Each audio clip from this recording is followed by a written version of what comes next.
Hello दोस्तों, welcome back to my YouTube channel.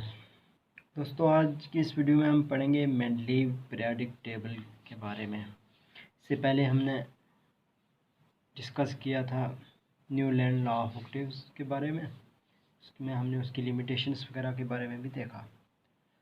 तो उसके बाद ये एक रशियन केमिस्ट थे जो मेंडलीव थे, ठीक है ना। Chemist D.I. मेंडलीव। इन्होंने अच्छा खासा अगर कहा जाए, सबसे पहले अगर किसी ने एक दिशा दी है पीरियोडिक टेबल की क्लासिफिकेशन के लिए तो वो इन्होंने दी थी, ठीक है ना। इन्होंने एक प्रोवाइड किया एक ऐसा ब्रेक थ्रू जिससे हम क्या करें, इनको क्लासीफाई पीरियोडिक टेबल एलिमेंट को कर सकते थे। जिस वक्त इन्होंने पीरियोडिक टेबल पे काम स्टार्ट किया करना तो उस वक्त 63 नॉन एलिमेंट थे। कितने? 63 एलिमेंट उस वक्त डिस्कवर हो चुके थे जब इन्होंने इस पर काम करना स्टार्ट किया। तो इन्होंने क्या किया कि ये जो एलिमेंट्स थे इनकी जो थी प्रॉपर्टीज़, ठीक है ना, फिज़िकल प्रॉपर्टीज़ या केमिकल प्रॉपर्टीज़ हों, उनको अच्छे से एग्ज़ामिन किया। उनका जो रिलेशनशिप था और उनके एटॉमिक मास के बीच में जो उनका रिलेशनशिप अच्छे से इन्होंने क्या किया, उसके बारे में एग्ज़ामिन किया। तो इन्होंने क्या किया कि केमिकल प्रॉपर्टीज़ में इन्होंने ज़्यादा तवज्जो जो थी किस पे दी, केमिकल प्रॉपर्टीज़ में, ठीक है ना। केमिकल प्रॉपर्टीज़ ऑफ एलिमेंट, ठीक है। ने एलिमेंट्स की जो केमिकल प्रॉपर्टीज़ थी उस चीज़ पे ज़्यादा तवज्जो दी। और उसमें भी क्या, formation of hydride and oxides, ठीक है। कि कौन सा एलिमेंट किस किस्म का क्या फार्मूला बनाता है हाइड्राइड का और कौन सा क्या ऑक्साइड का। उन्होंने ऐसा क्यों किया, ये हाइड्राइड और ऑक्साइड ही क्यों लिया, हाइड्रोजन और ऑक्सीजन के साथ, वो क्या केमिकल रिएक्शन करते हैं। वो इसलिए किया क्योंकि मोस्ट ऑफ जो एलिमेंट हैं, ठीक है ना, मोस्ट ऑफ एलिमेंट जो हैं वो क्या करते हैं, रिएक्ट करते हैं इनके साथ, ठीक है ना। वो इनके साथ क्या करते हैं, रिएक्शन करते हैं। तो इन्होंने क्या किया कि जब इनके हाइड्राइड्स फॉर्मेशन और ऑक्साइड फॉर्मेशन पड़ी तो उन्होंने क्या किया कि 63 कार्ड्स लिए, 63 कार्ड्स लिए, ठीक है ना। कार्ड मान लो या कोई पीस ऑफ पेपर मान लो आप, ठीक है ना। उन्होंने किया कि हर एक कार्ड पे एक एलिमेंट का क्या लिखा, प्रॉपर्टी, एक एलिमेंट की प्रॉपर्टी लिखी, ठीक है ना। प्रॉपर्टी लिखी यही क्या, वो हाइड्राइड का फार्मूला हो या ऑक्साइड का हो, जो भी वो बना रहा था, हर एक कार्ड पे एक एलिमेंट की अलग अलग। जब उनने सभी 63 एलिमेंट्स की लिखी तो उनने क्या किया कि ऐसे कार्ड्स जिनका जो फार्मूला था या जो प्रॉपर्टी थी वो क्या आ रही थी, सेम आ रही थी, ठीक है ना, सेम प्रॉपर्टी वाले, ठीक है ना। इनको क्या किया कि इनको दीवार पर लटकाया वर्टिकली, ठीक है ना। वर्टिकली ये एक था, उसके बाद नीचे दूसरा लगाया, ठीक है ना, सिमिलर प्रॉपर्टीज़ हो वाला। इसी तरह वर्टिकली फिर दूसरे जो सेकंड प्रॉपर्टी थी वो आगे किया, फिर थर्ड, ऐसे ही। तो इन्होंने क्या कि देखा कि इन्होंने इनको जब ऐसे अरेंज किया तो उन्होंने देखा कि खुद ब खुद ही इस हिसाब से अरेंज करने की वजह से खुद ब खुद ही जो एलिमेंट्स थे वो किस तरह अरेंज हुए, इंक्रीजिंग एटॉमिक मास के ऑर्डर में, ठीक है ना। वो कैसे अरेंज हुए, इंक्रीजिंग एटॉमिक मास के ऑर्डर में वो अरेंज होते गए। जो जितने भी एलिमेंट थे वो इस ऑर्डर में अरेंज होते रहे। तो उन्होंने ये भी देखा कि वहाँ क्या हो रहा है कि वहाँ जो प्रॉपर्टीज़ हैं वो क्या रिकरेंस हो रही हैं, वो दोबारा कुछ एलिमेंट्स के बाद जाके फिर वही सेम प्रॉपर्टीज़ आ रही हैं। तो इसी बेस पे, इसी बिना पे उन्होंने क्या किया कि उन्होंने पीरियोडिक लॉ दिया, ठीक है ना, पीरियोडिक लॉ दिया। ठीक है। जो क्या कहता है, जिसकी स्टेटमेंट क्या है, पीरियोडिक लॉ कहता है the properties of element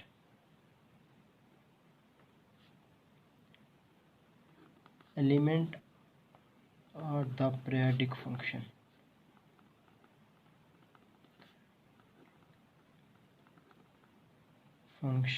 of their atomic mass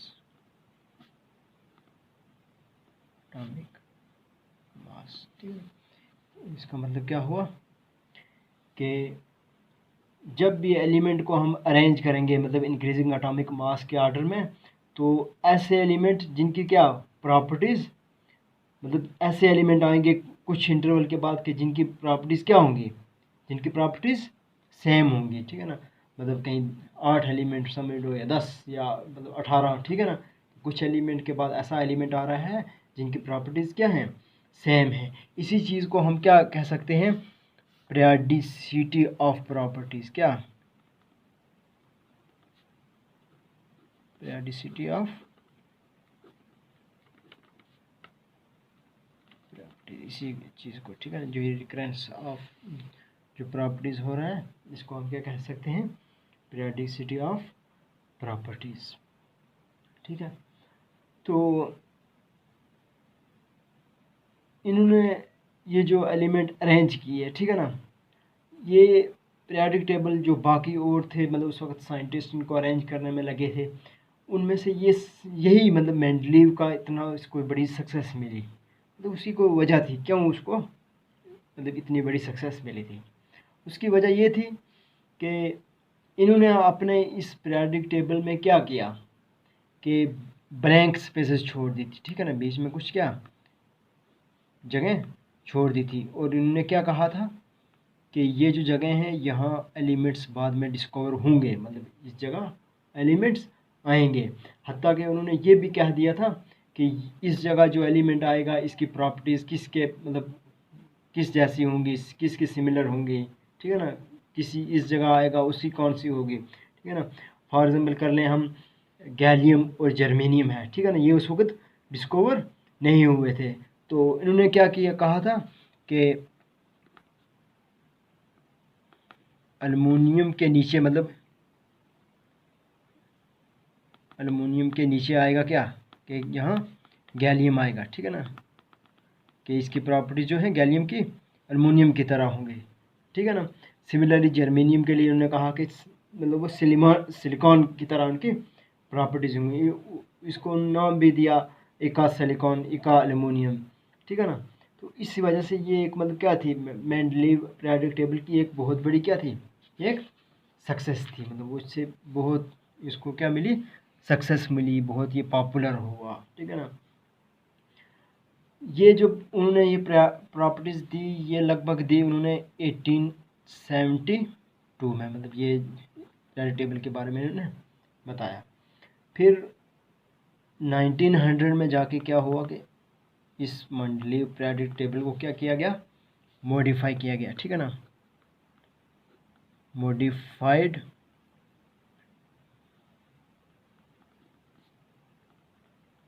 Mendeleev periodic table, ठीक है ना। ये कब आया, 1900 में। इस पीरियोडिक टेबल में उन्होंने क्या क्या चीज़ मॉडिफाई की, ठीक है ना। सबसे पहले उस वक्त 1872 में क्या था कि नोबल गैसेस डिस्कवर नहीं हुए थे, ठीक है ना। इसमें उन्होंने क्या किया, एक ज़ीरो ग्रुप बनाया, अलग से एक ज़ीरो ग्रुप रखा गया, ठीक है ना, zero group for noble gases, noble gases, ठीक है ना। सबसे पहले ये हुआ। उसके बाद मॉडिफाइड पीरियोडिक टेबल में और क्या किया इन्होंने, लेंथेनाइड और एक्टिनाइड्स को रखा गया, ठीक है ना, लेंथेनाइड्स एंड एक्टिनाइड्स को पीरियोडिक टेबल के नीचे में 2 पीरियड्स में रखा गया, ठीक है। उसके बाद इस मतलब ये जो था पीरियोडिक टेबल, इसमें क्या हुआ कि इसमें 9 वर्टिकल कॉलम आए, जो वर्टिकल थे ना जी, ठीक है ना, जिन्हें हम क्या कहते हैं, ग्रुप, ठीक है ना, 9 वर्टिकल कॉलम, या इसे हम ग्रुप भी कहते हैं। सिमिलरली इनमें थे 6 हॉरिजॉन्टल जो थी क्या पीरियड थे, ठीक है ना, ठीक है ना, इन्हें क्या क्या पीरियड्स, ठीक है। ये थी इसकी क्या जो मॉडिफाइड मेंडलीव प्रायोरिटी टेबल था, ठीक है ना, उसमें कुछ तो इसकी कुछ सिग्निफिकेंस थी, मतलब ये इतना क्यों पॉपुलर था, क्या वजह थी, कुछ वजूहात थी, ठीक है ना। उसकी क्या थी कि एक सिस्टमेटिक मतलब वे में हम एलिमेंट्स को क्या कर सकते थे, इसकी वजह से स्टडी कर सकते थे, ठीक है ना।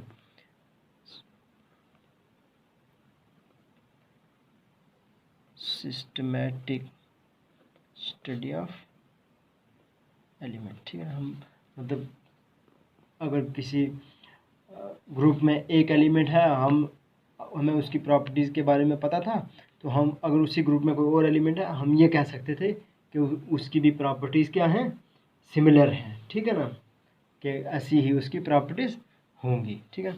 उसके बाद दूसरी जो इसकी सिग्निफिकेंस थी वो क्या थी कि इसने प्रिडिक्ट किया था कि न्यू एलिमेंट्स के बारे में, ठीक है ना,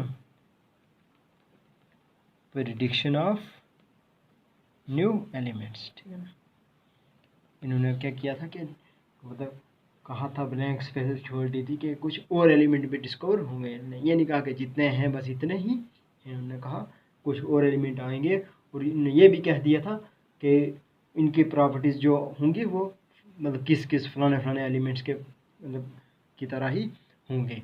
और बाद में जाके हमने देखा कि एलिमेंट्स डिस्कवर भी हुए और उनकी प्रॉपर्टीज़ भी क्या हुई, सेम प्रॉपर्टीज़ भी उनकी सेम थी, ठीक है। ये थे इसके बारे के कुछ सिग्निफिकेंस। तो आखिर में हम देखेंगे कि कुछ डिफेक्ट्स, लिमिटेशंस कुछ मेंडलीव पीरियोडिक टेबल में, ठीक है ना। चाहे कितना भी मतलब उन्होंने अच्छे से इसके बारे में स्टडी किया है, ठीक है ना, लेकिन फिर भी आखिर में जाके कुछ ना कुछ लिमिटेशंस होती ही है, ठीक है ना। लिमिटेशन आई भी, जहाँ केमिस्ट्री होगी वहाँ लिमिटेशन तो होंगे ही, ठीक है ना। केमिस्ट्री अगर आप देखेंगे तो आधी से ज़्यादा भरी हुई है किस चीज़ की, लिमिटेशंस, ठीक है। जो भी चीज़ पढ़ो बाद में जी पता चलेगा क्या, इसकी लिमिटेशन ही है, ठीक है। तो खैर देखते हैं हम इसकी मेंडलीव पीरियोडिक टेबल की लिमिटेशन क्या थी। सबसे पहले जो हाइड्रोजन था, ठीक है ना, हाइड्रोजन एलिमेंट को एक प्रॉपर पोजीशन असाइन नहीं कर पाया, ठीक है ना। वो क्यों नहीं कर पाया, क्योंकि अगर हम देखें हाइड्रोजन की प्रॉपर्टीज़ जो हैं वो अल्कली मेटल के की तरह भी हैं, ठीक है ना। अल्कली मेटल जो है लिथियम, सोडियम, पोटाशियम, ठीक है ना, उनकी तरह भी मतलब वो इलेक्ट्रॉन देता है, पॉजिटिव करैक्टर, ठीक है ना, H पॉजिटिव बनाता है। और साथ ही साथ वो हेलोजन की तरह फ्लोरीन, क्लोरीन, ब्रोमीन उनकी तरह भी है, ठीक है ना, प्रॉपर्टीज़ शो करता है। तो इसलिए ये इस चीज़ का जवाब वो नहीं दे पाए, ठीक है ना। ये जो एनामलस बिहेवियर जो है, ठीक है ना, किसका, हाइड्रोजन का, ठीक है ना, एनामलस पोजीशन ऑफ हाइड्रोजन, ठीक है ना। ये थी इसकी क्या एक लिमिटेशन, ये इसकी लिमिटेशंस थी, ठीक है। और उसके बाद कुछ मतलब जब इन्होंने एटॉमिक मास के ऑर्डर में वो अरेंज हुए एलिमेंट, तो वहाँ देखा गया कि कुछ मतलब किस बीच बीच में कहीं जगह आ रहा है, क्या हो रहा है कि ऐसा एलिमेंट जिसका एटॉमिक मास थोड़ा ज़्यादा है वो पहले आ रहा है, और जिसका कम है वो क्या हो रहा है, वो बाद में आ रहा है।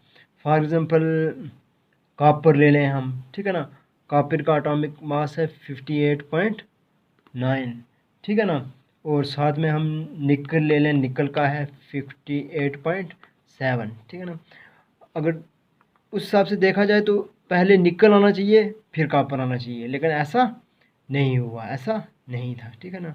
कॉपर पहले आया था और निकल बाद में आया था, ठीक है ना। तो ये भी एक लिमिटेशन थी, इस चीज़ को भी वो एक्सप्लेन नहीं कर पाया। ऐसे ही और ग्रुप्स मतलब और भी कुछ एलिमेंट्स के केस में हुआ ऐसा ही। उसके बाद आइसोटोप्स को एक पोजीशन ये नहीं दे पाए, ठीक है ना। आइसोटोप्स पोजीशन, ठीक है ना। आइसोटोप क्या होते हैं? एटॉमिक मतलब ऐसे एलिमेंट जिनका एटॉमिक मतलब एटॉमिक नंबर तो सेम है, एलिमेंट वही है, लेकिन उनका क्या एटॉमिक मास जो है डिफरेंट होगा, ठीक है ना। तो वो इनके लिए मतलब अलग अलग आइसोटोप के लिए अलग अलग पोजीशन पीरियोडिक टेबल में नहीं दे पाए थे, ठीक है ना। सिमिलरली इन्होंने लेंथेनाइड एक्टिनाइड की पोजीशन नहीं दी थी, मतलब उनके लिए नहीं कुछ बताया था कि वो आएंगे उनकी क्या पोजीशन होगी, या नोबल गैस के बारे में भी कोई पोजीशन नहीं थी। हालांकि ये इनको बाद में मतलब रखा गया नोबल गैस, मतलब इनका जो पीरियोडिक टेबल इन्होंने दिया हुआ था उस टेबल को बिना छेड़छाड़ के साइड में एक ज़ीरो ग्रुप बना के रखा गया है। सिमिलरली लेंथेनाइड एक्टिनाइड को नीचे रखा गया, लेकिन इन्होंने इस चीज़ के बारे में कुछ बात नहीं की थी। तो ये थी इसकी कुछ लिमिटेशन। तो मेनली पीरियोडिक टेबल में इतना ही। अगर आपको वीडियो पसंद आई हो तो लाइक करें, शेयर करें अपने दोस्तों के साथ और चैनल को सब्सक्राइब करें। मिलते हैं किसी और बढ़िया सी वीडियो में, तब तक के लिए गुड बाय।